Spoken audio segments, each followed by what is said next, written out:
Hi, it's Liz at Fort White. Welcome to Fort White Alive at Home.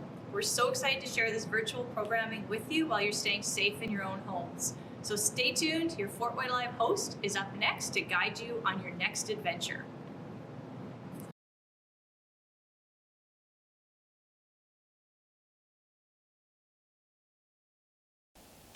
So a way that you can make your outdoor time with your family more comfortable and cozier is to make a fire. And to build a fire together with your child can be doable in a safe manner. So a way to prepare your wood for your fire is that if you have an axe and a mallet, you can do it together with your child. And a way you can do that is to put your axe close to the edge of the piece of wood that you have, and then let the child stand beside and hit with the mallet. That way you can slowly and safely proceed throughout the piece of wood. Okay, you can also switch depending on how comfortable your child is to work with tools, where your child stands and hold the axe and you work on the mallet. Okay, so that's a way how you can prepare smaller pieces of wood together with your child. Another way is to use a lopper. This way you can, if you have bit of a fresher branches, however on a dead tree, you can use it to cut off those edges, and that's a great way for the child to be able to do it as well, where you can work together with the child, or the child can work on their own, depending on how comfortable they are and well experienced they are with working with tools. Another way that you can prepare smaller pieces to the fire is to find old and dry branches. That way you can come up with endless of creative ways to break these into smaller pieces. One way where you use your body is obviously to break it with your arms or break it with your legs. Your legs has very strong leg muscles, so a great way of doing that is to lay it on the high level, if it's a staircase or another log or anything else, and then you step on it.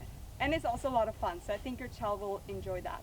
So that's a few ways how you can create smaller pieces of wood to build a fire, and Kim will show you how to step by step build a fire in a safe way with your child. Here's how we build a fire with the children. First of all, we have our safety rope. And this safety rope allows the children to keep their toes on this side of the rope so that they can come in a little bit close and warm their hands, and they know not to enter into the safety circle. But adults can, because adults need to lean in, but we encourage our children to keep behind so that everyone stays safe and they respect that rule. It's a very important one. Secondly, children can help us crumple up the paper, put it in the fire, unlit fire.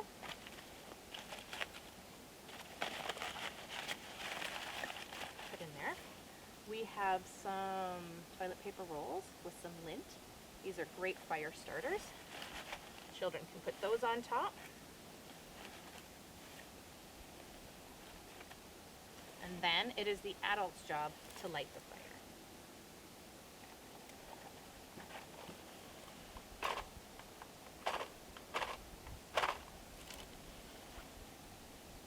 And at this point, the children will be on the outside of our safety circle once the fire is lit. All right, we'll let that catch. In the meantime, I have split some wood. So it's ideal to have different sizes of pieces of wood so you don't put out your fire right away with a big log. Let that catch for a few minutes, and then you can start adding your tinder and your kindling. My favorite type of fire is a log fire setup, is a log house. So I'm just stacking the pieces like that. These little dry pieces in here. One of the most important things to having a successful fire is dry wood. Wood that has been dried for some time and that it's also not wet. That will also catch quicker. Gonna get out of the way of the smoke if it's in your face. And as it catches, and the paper catches and the tinder catches, then it is time to add the bigger pieces.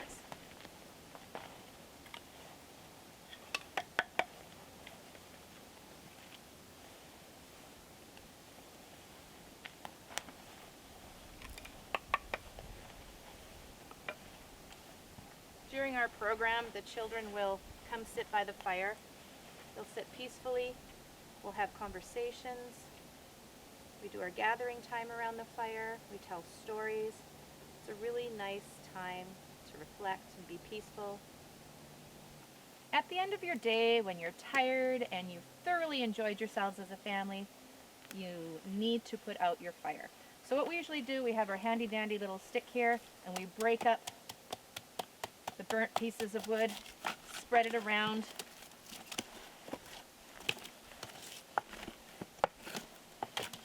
Make sure it's broken up really well. And then we add some. Yeah, then we add some snow. Now in winter we have a lot of snow. So make sure to put enough snow on the fire so you put out the fire.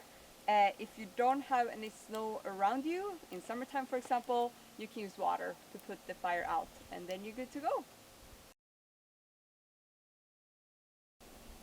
Before we go for walks around Fort White for our destinations, we talk to the children about the directions. Which way are we going to go? Do we want to go north today? Do we want to go east toward the tree house? Do we want to go south toward the berm?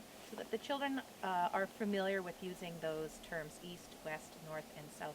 And before we leave, we take a look at our wind indicator, and that tells us which way the wind is blowing.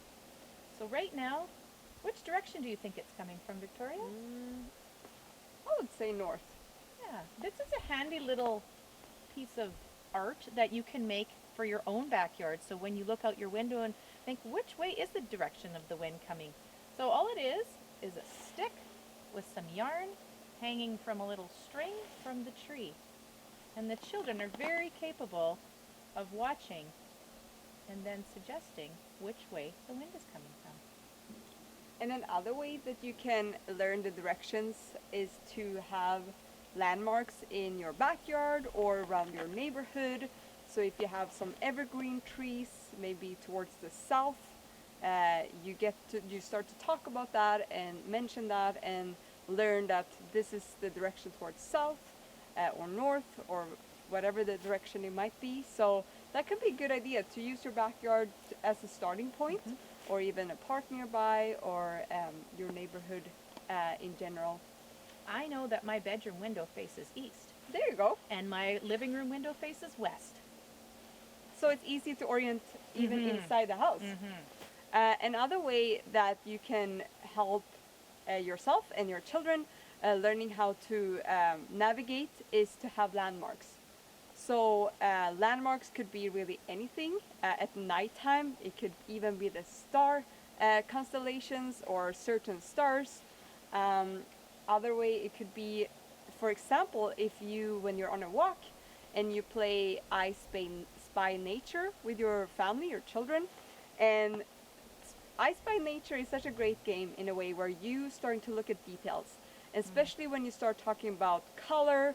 You know, moss might be dark green on a tree that you haven't even thought about before until you play that game. So I Spy Nature can be a really good way to you and your family to open up the eyes around your neighborhood and see the details in nature. What does the trees look like on your street? What does the bushes look like?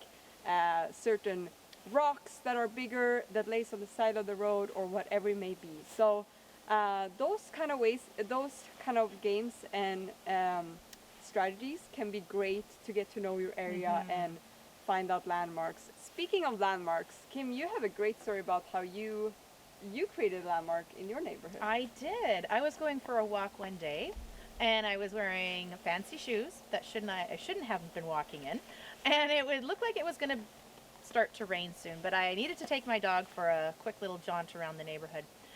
And the rain came sooner than I thought it was going to. And I thought, I cannot get my shoes ruined. So I ran under a tree, a big, beautiful spruce with welcoming branches, and I tucked under there, and the rain cloud opened up, and I stayed there until it finished, and then when the sun came out, I went and continued my walk. So thanks to that tree, it saved my shoes, and I know now where I am on the street because of that tree. So you created a relationship with that I tree. That's awesome. did! It's my shoe-saving tree. So that's a way you can create landmarks as well. Hi, to make yourselves comfortable in your own backyard, bring out some of your summer things that you would normally do. A hammock isn't just for warm weather.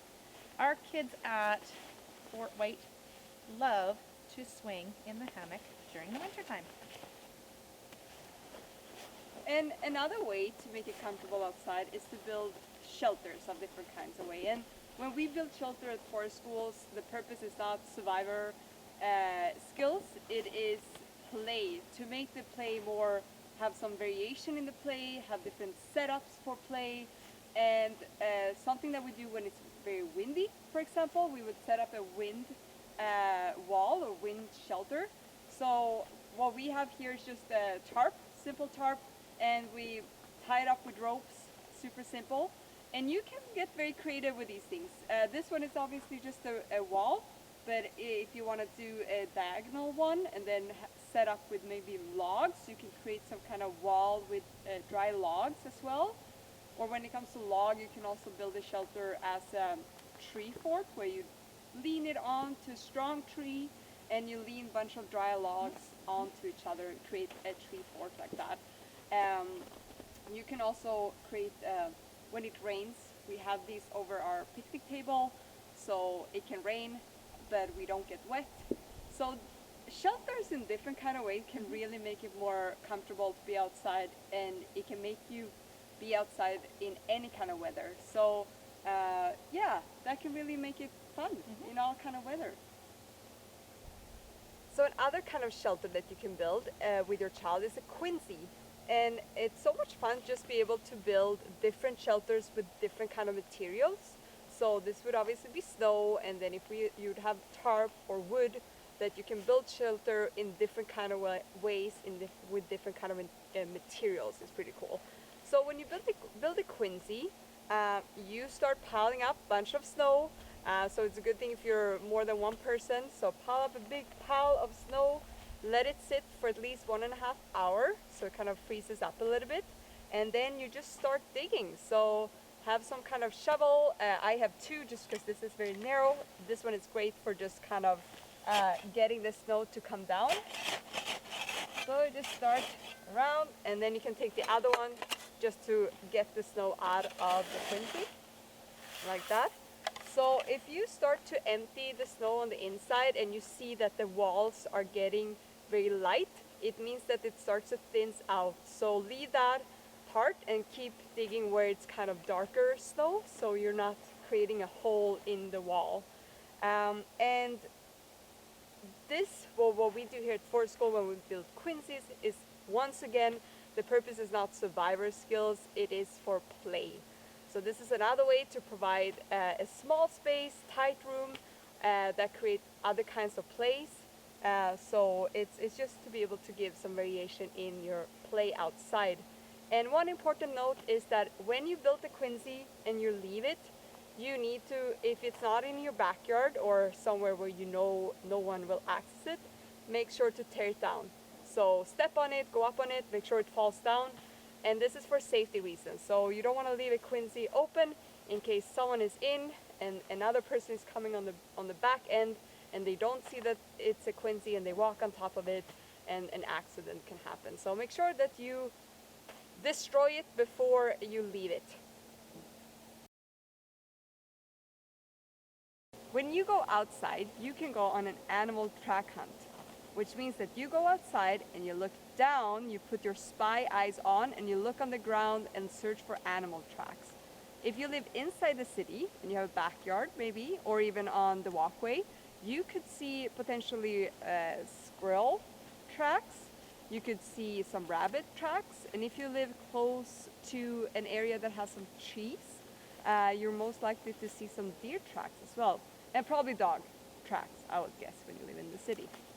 So go outside, see what kind of tracks you have around your house or your apartment or wherever you live, and see if you can figure out what kind of animal they belong to. And see if you can maybe mimic the track as well. Maybe take your finger, try to do the same kind of track in the snow, or even come up with your own track, maybe from an imaginary animal or anything else. The creativity is anything, so you can come up with whatever kind of tracks that you want. And these tracks that we see on the ground are signs that there are animals that are outside and active in winter. And there's one of them. Yes. Hello, Crow. We see many animals in our city in the wintertime because they are active all through the cold weather. Deer, rabbits, chickadees, gray squirrels, red squirrels, magpies, sparrows, blue jays. A lot of them. A lot of them. Yeah. During the very cold weather, some of the smaller animals will gather food, and because they are preparing to stay nice and cozy, having a super nap while it's cold, they'll stay in there for as long as it's really, really cold. And then when the weather warms up a little bit, they'll come out and start looking for food again. And the rabbits will take shelter under spruce trees, under anything they can get cozy and warm in. The animals the little voles and the mice dig tunnels in the snow, so they're cozy during the cold weather. So the animals that live here are very adaptable, and they grow extra fur, and they fluff up their feathers just so that they could stay warm here in the winter. So regards to animal and how they survive winter, I'm going to tell you a story about the grasshopper and the ants. Maybe you've heard this story before, and it does have a lot of different variations in the end. So this is the Fort White variation. This story starts on a spring day, so not at all as today when we have snow coming down. This spring day was sunny, it was warm, animals were outside, humans were outside and just soaking in that sun. The grasshopper was sitting on a piece of grass and he was playing his violin. He was practicing a new song that he was learning. When he was sitting there playing his violin, a long row of ants came walking, and they were all carrying big seeds. So they were carrying all along back to their home. And the grasshopper said, "What are you guys doing? Why are you working so hard?" "Well, we're preparing for winter." "Winter? It's spring. Why would you worry about winter now? We have all of summer and fall until winter comes." "No rush," said the grasshopper. And the ant said, "Well, it's spring all right, but we have to prepare very early to be able to survive winter in a safe and comfortable way."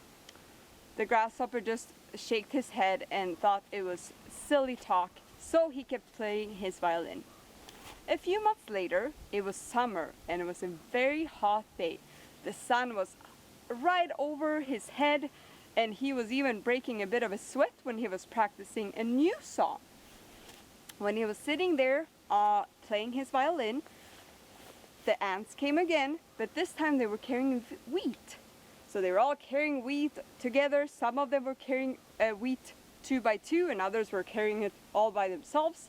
And the grasshoppers said, "What are you guys working on now?" "Well, we are preparing for winter." "Winter? It's summer. Why would you worry about winter?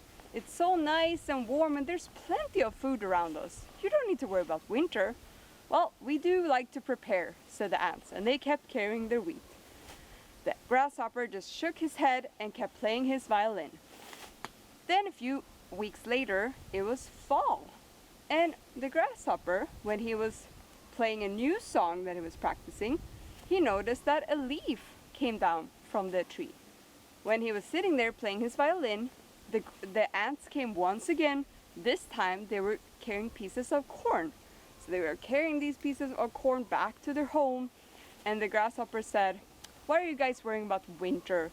It's fall. We have many, many weeks before winter. No way, there's no point of worrying and stressing over that." And the ant said, "Well, the winter will be here soon enough. It's fairly soon for winter to come, so we gotta prepare early on." Well, a few weeks later, the grasshopper was sitting playing his violin, surprisingly, when he noticed snow coming down. Like today, snow coming slowly down from the sky. He said, winter? Is winter already here? Already? It's been, where did all the year go? Well, when he tried to rush and gather some food, he got a little bit of food, some corn, pieces of corn that the ants have left over that he picked up. And then he looked around and all the other animals were gone, and he wondered, where did everyone go? So the first couple of days he ate from the corn that he found, and then he walked around. The snow just kept coming down. There was more and more snow. So he was walking around in the tall snow, and he was so cold, but he held on to his violin because he really liked his violin. So he was walking and walking and walking. He walked up to the ants' house and knocked on their door. And the ants opened up and said, "Grasshopper, what are you doing out? It's so cold. You want to survive winter?" And the grasshopper said, "Please let me in. I'm so cold. I'm very hungry. I have already eaten the food that I found." "Well, we told you to prepare. That's what we told you the whole year." "Yes," said the grasshopper. "I realize my mistake now. Please let me in." And the ants and the grasshopper negotiated, talked to each other, discussed, and they came to an agreement. The grasshopper was allowed to stay with the ants during this winter if he played the violin for them. And as we know, the grasshopper loved playing his violin, so he agreed on that. So for that winter, the grasshopper stayed with the ants, and they had parties every night. They were dancing to the violin. Even the ants got to learn how to play a little bit of violin. But for next year, the grasshopper knew that he had to prepare for winter early on. So he started first day of spring. Thanks for tuning in, and really hope you enjoyed the program. A big thank you to the Province of Manitoba Safe at Home Grant, which allowed us to bring you these virtual programs. Make sure you check out fortwhite.org for a lot more programs and activities. See you again soon.